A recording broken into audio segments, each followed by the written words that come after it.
പരിചിതമേതോ പരിമളമായി അറിയുകയായി ഞാൻ എന്നിൽ നിന്നെ.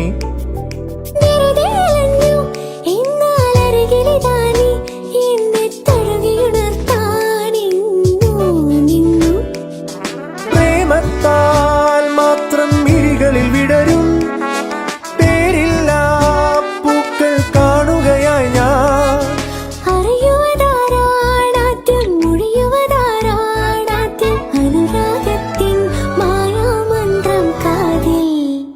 ഇന്നെഞ്ചും നീലാകാശം